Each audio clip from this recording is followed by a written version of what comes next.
àṣeṣe tún ṣe àṣeṣe tún ṣe bẹ́ẹ̀ bá ṣe yìí tán ẹ ó ṣe mí sí àṣeṣe tún ṣe o. Olúwayẹmísí.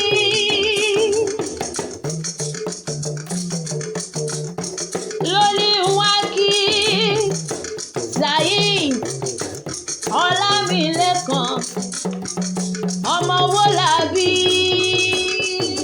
tí ń sọ ọjọ́bí lónìí. Ó pé ẹ̀gbọ́n òun ni ó ní Ọláyẹmí ẹ mọ̀ báńkì ẹ mọ̀ báńkì ọmọ Yẹmí tí ń sọ ọjọ́bí ẹ mọ̀ báńkì.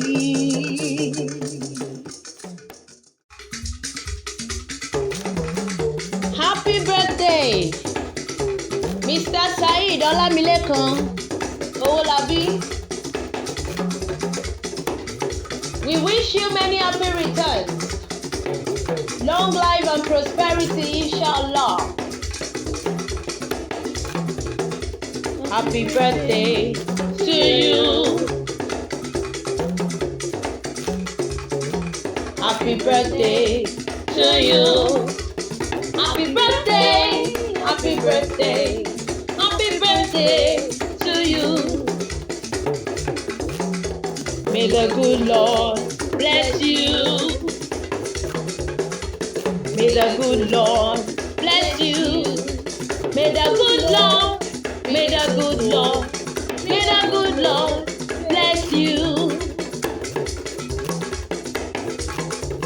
Oh, my God, Salatu ránṣẹ́ o. Oh, my God, Salatu ránṣẹ́. Oh, my God, Salatu ránṣẹ́ o. Oh, my God, Salatu ránṣẹ́. Nígbà tó jẹ́ ọmọ gbé, jẹ́ ọmọ gbé, jẹ́ ọmọ gbé Nàìjíríà.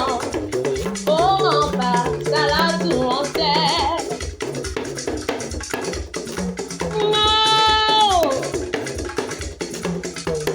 Saheed Ọlámilékan ọmọ Owólabí àtẹ̀yí sàmọ́dún ọdún ayọ̀ ló sì mọ́ ṣe. Mọ́mọ́ bí iná o pé mo bá olóye mo pè ọ́ lórúkọ. Orúkọ Sálábí Pọbaládé ọ̀nìmọ̀mọ̀ bínú pé mo bá olóye mo pè ọ́ lórúkọ. Orúkọ la fi ń pe joyè mọ̀mọ́ bínú sẹ́ pé mo bá olóye mo pè ọ́ lórúkọ. Orúkọ la fi ń pe Lẹ́dùmarè àtẹ̀yí sàmọ́dún ọdún ayọ̀ ló sì mọ́ ṣe. Ìgbà rẹ tí ń dùn ní Ọlọ́run oníjẹ́ kan bóbó. Ṣìdó olówó orí ọmọ tálá àbúrò rẹ Mọ̀dínà Olúwayẹmísí Ayọ̀dé níran lónìí wá pè ọ́ bí ológun ẹrú. Bàbá Fuad, Bàbá Farid, Bàbá Malik ó ní wá pè ọ́ bí ọlọ́gbọ̀n Ìwọ̀fà. Ó ní wọ́n pè ọ́ bó ti ń Pọbaládé o. Ó ní mú ọ̀rẹ́nu bàbá rẹ̀ gangan. Ọmọ Alhaji Síkírù Mufutau àtẹ̀yí sàmọ́dún ọ̀dọ́ ọ̀rọ̀ ló sì mọ́ ṣe. Ìgbà rẹ tí wà ń dùn yí Ọlọ́run oníjó kan gbogbo. Ọmọ Ìkòròdú ọ̀gá o. Ọmọ táwọn ní poríkì ẹsẹ̀. Ó sàkó ojú òpè méjì. Àfẹ̀lùkù mẹ́dẹ́mẹ́dẹ́. Ọmọ oríwú.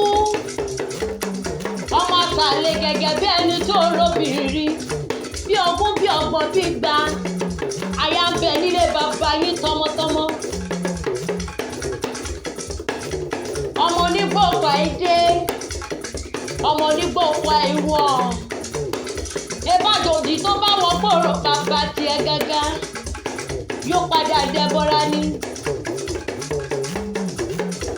ọmọ ìlú tí ò lálábàárù kankan gbogbo wọn lọ̀gá lé bàbá tó bí ọlọ́mọ.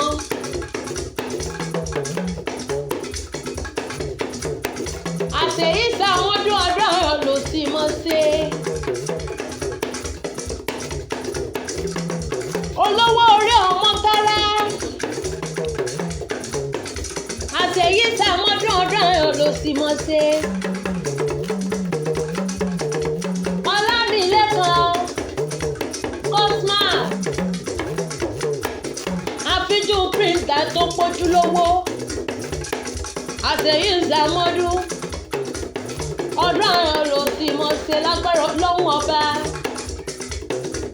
ìgbà rẹ tí ń dùn yóò wá nìkan gbogbo.